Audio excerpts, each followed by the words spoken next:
कोरोनाचा प्रसार थोपविण्याचा सबब देऊन शासनाने मागील 1.5 वर्षापासून राज्यातील सर्वच मंदिरे बंद करून भाविकांच्या भावनेशी खेळ तर केलाच आहे, शिवाय त्यावर उदरनिर्वाह करणाऱ्या उपासमारीच्या खाईत लोटण्याचा घणाघाती आरोप करून मनसेचे नितीन मोहरे यांच्या नेतृत्वात 14 सप्टेंबर रोजी घंटानाद आंदोलन करून जोरदार घोषणा देत राज्य सरकारचा निषेध करण्यात आला। मुख्यमंत्री उद्धव ठाकरे यांच्या सरकारने देशी विदेशी दारूची दुकाने सुरू केलीत, परंतु मंदिरे बंदच ठेवल्याने हे सरकार हिंदू विरोधी असल्याचा आरोप करून मनसे अध्यक्ष राज ठाकरे यांनी संपूर्ण महाराष्ट्रावर घंटानाद आंदोलन करण्याचा आदेश दिला होता। त्याला अनुसरून माहूर किनवट तालुक्यातील मनसे पदाधिकारी व कार्यकर्त्यांनी श्री रेणुकामाता मंदिराच्या पायथ्याशी घंटानाद आंदोलन केले। या आंदोलनात राम दातीर, गजानन कुलकर्णी, अनिल इरावार, प्रसाद भंडारे, गणेश कर्णेवार, वैभव कदम, अभिषेक गुंजरकर, मुकेश पवार, अक्षय राठोड, आशिष बाळस्कर, प्रकाश पळसकर, युवराज जाधव यांच्यासह असंख्य मनसे सैनिक सहभागी झाले होते। आजपर्यंत हा सर्व आहे मध्यप्रशासन चालू, त्यांचे दौरे चालू, त्यांचे सभा चालू, सगळं चालू। फक्त का कोरोना मंदिरातच गेलो का?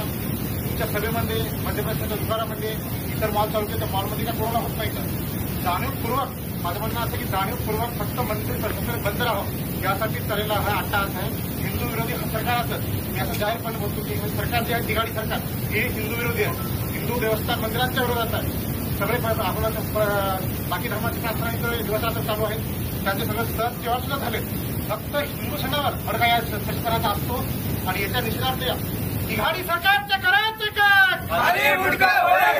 तिघाडी सरकारचे करायचे काय? महाराष्ट्र नवनिर्माण सेनेचा जय भवानी, जय शिवराया। मी माहुरला संतोष पळकर या ठिकाणी साबूचा व्यवसाय करतो। साबूचा व्यवसाय करून माझं उदरनिर्वाह करतो। या सरकारला लाजा वाटायला पाहिजे।